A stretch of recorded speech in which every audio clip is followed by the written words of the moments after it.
जय गुरु जी। संगत जी, जैसा कि हम सभी जानते हैं कि गुरु जी के स्थान पर, गुरु जी के मंदिर में जो भी हमें जिस भी तरह का प्रसाद मिलता है, वो अपना भौतिक गुण खोकर प्रसाद के गुण को अपना लेता है। चाहे वो कोई भी वस्तु हमें खाने की वहाँ दी जाए, उसमें औषधि का काम करती है वो, और उसमें प्रसाद के गुण होते हैं, अपने भौतिक गुण वो खो देती है। और उसी से रिलेटेड एक सत्संग है जो सिंगला अंकल का है, जो बताते हैं कि उनके जो पिताजी थे वो 80 के दशक में मधुमेह रोग से पीड़ित रहे थे और प्रतिदिन 2 इंसुलिन के इंजेक्शन लेते रहे हैं वो।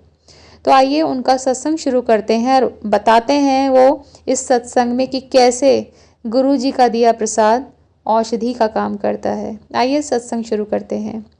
80 के दशक से मेरे पिता मधुमेह रोग से पीड़ित रहे हैं और प्रतिदिन 2 इंसुलिन के इंजेक्शन लेते रहे हैं। हम गुरु जी के पास आए और गुरु जी ने उन्हें बर्फी दी। सामान्यतः प्रसाद लेकर भक्त बाहर आते हैं और प्रसाद खाकर वापस अंदर जाकर अपने स्थान पर पुनः बैठ जाते हैं। मेरे पिता भी बाहर आए और उन्होंने मेरे से पूछा कि इन 5-6 बर्फियों का वह क्या करें। मैंने उन्हें बताया कि गुरुजी के स्थान में जो भी प्रसाद मिलता है उसको वहीं पर खाने से औषधि जैसा प्रभाव होता है। घर या बाहर ले जाने से उसका प्रभाव मिट जाता है। उन्होंने कहा कि मिठाई तो उसके लिए विष है। मैंने उनको समझाया कि यह गुरुजी का प्रसाद है और उसका विपरीत प्रभाव कभी नहीं हो सकता। मेरे हट करने पर उन्होंने वह खा ली और अंदर चले गए। गुरुजी ने उन्हें पुनः बुलाकर और बर्फियां दी। अब मेरे पिता को लग रहा था कि निश्चित रूप से उन पर दुष्प्रभाव होगा, इसलिए वह उसे नहीं खाना चाह रहे थे। पुनः मेरे कहने पर उन्होंने मेरी बात मान ली और वह प्रसाद खाकर अंदर गए। किंतु गुरुजी ने उनके लिए और प्रसाद रखा हुआ था। एक बार फिर बुलाकर उन्हें बर्फियां दी। तीसरी बार बर्फियां खाने तक मेरे पिता लगभग आधा किलो बर्फियां खा चुके होंगे।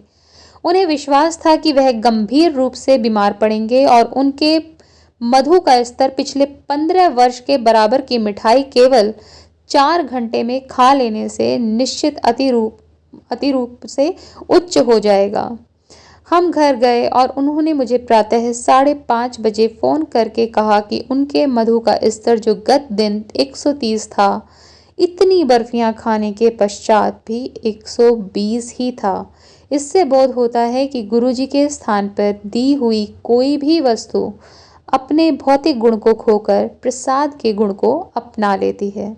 तो इसलिए संगत जी, जब भी आप गुरु जी के दर्शन के लिए मंदिर में जाते हैं, वहाँ पर जो भी चीज़ आपको प्रसाद के रूप में मिलती है, आप वो वहीं खड़े होकर खाएं और उसे घर लाने में या फिर बाहर लाकर खाने में वो अपने गुण, अपनी महत्वता खो देती है। ऐसे ही सत्संग के दौरान आपको जो भी लंगर प्रसाद परोसा जाता है वो आप वहीं खाएं, उसे घर ना लाएं। जय गुरु जी, शुक्राना गुरु जी।